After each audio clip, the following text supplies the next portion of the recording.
بسم اللہ الرحمن الرحیم۔ شروع اللہ کے نام سے جو بڑا مہربان نہایت رحم والا ہے۔ السلام علیکم۔ تو ناظرین، آپ دیکھ رہے ہیں میرا یوٹیوب چینل مہک اسلامک وائس۔ آج کی ویڈیو میں آپ کو حضرت عمر فاروق رضی اللہ تعالی عنہ کے قبول اسلام کے واقعے کے بارے میں بتاؤں گی۔ تو چلتے ہیں ویڈیو کی طرف۔ حضرت عمر رضی اللہ تعالیٰ عنہ کا 27واں سال تھا کہ آفتاب رسالت طلوع ہوا، یعنی رسول صلی اللہ علیہ وآلہ وسلم مبعوث ہوئے۔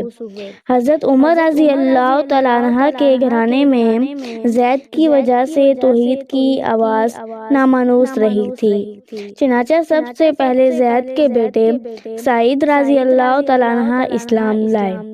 حضرت سعید رضی اللہ تعالیٰ عنہ کا نکاح حضرت عمر رضی اللہ تعالیٰ عنہ کی بہن فاطمہ رضی اللہ تعالیٰ عنہ سے ہوا تھا۔ اس تعلق سے فاطمہ بھی مسلمان ہو گئی۔ اسی خاندان میں ایک معزز شخص نعیم بن عبداللہ رضی اللہ تعالیٰ عنہ نے بھی قبول اسلام کر لیا، لیکن حضرت عمر رضی اللہ تعالیٰ عنہ ابھی تک اسلام سے بیگانہ تھے۔ ان کے کانوں میں جب یہ صدا پہنچی تو سخت برہم ہوئے، یہاں تک کہ قبیلہ میں جو لوگ اسلام لا چکے تھے ان کے دشمن بن گئے۔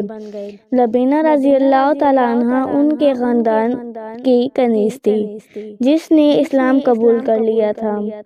اس کو بے تحاشا مارتے اور مارتے تھک جاتے تو کہتے دم لے لو تو پھر ماروں گا۔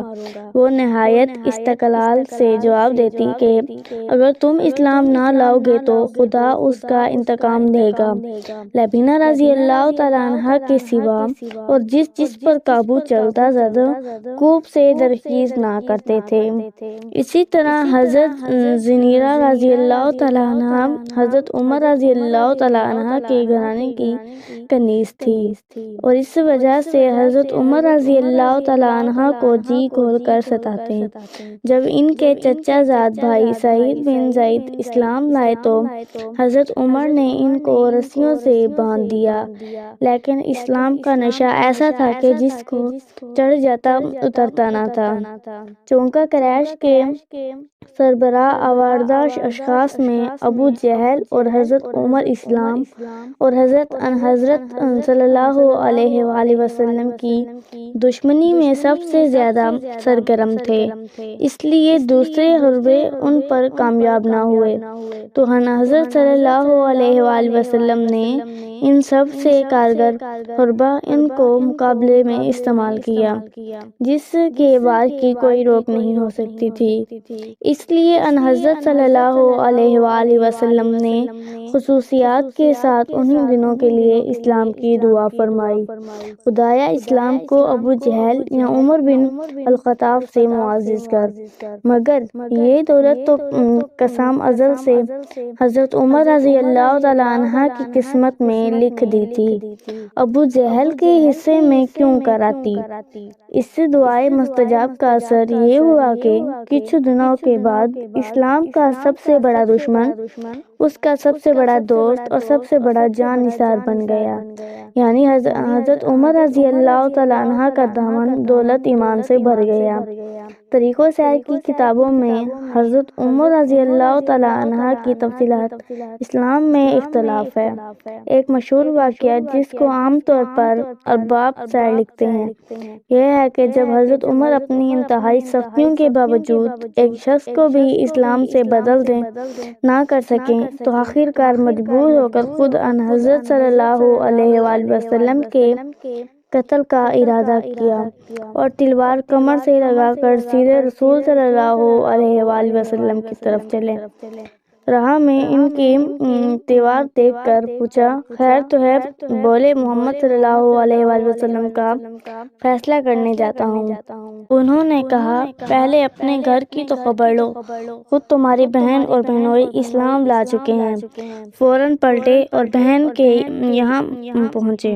وہ قرآن پڑھ رہی تھی، ان کی آہٹ پا کر چپ ہو گئی اور قرآن کے اجزا چھپا لیے، لیکن آواز ان کے کان میں پڑ چکی تھی۔ تھی۔ بہن سے پوچھا یہ کیسی آواز تھی؟ بولی کچھ نہیں۔ انہوں نے کہا کہ بہنوئی سے دست و گریباں ہو گئے، اور جب ان کی بہن بچانے کو آئی تو ان کی بھی خبر لی، یہاں تک کہ ان کا جسم لہولہان ہو گیا، لیکن اسلام کی محبت پر ان کا کچھ اثر نہ ہوا۔